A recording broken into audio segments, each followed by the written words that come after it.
Ureteral Disorders. Introduction.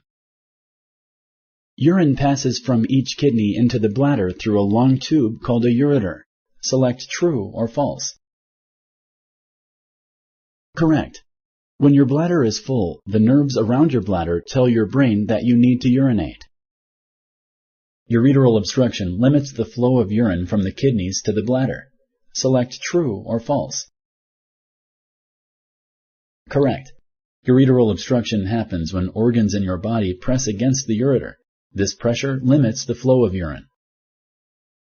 George has had nausea and sharp cramps in his lower abdomen for the past few days. The pain has prevented him from going to work. He also has noticed blood in his urine. Should George contact his healthcare provider? Select yes or no. Correct.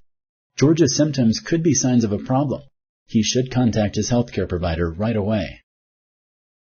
Ureterocele can cause kidney damage or kidney failure if not treated. Select true or false. Correct. Ureterocele can be treated with medicine, stents, or surgery. Thank you for using Explain.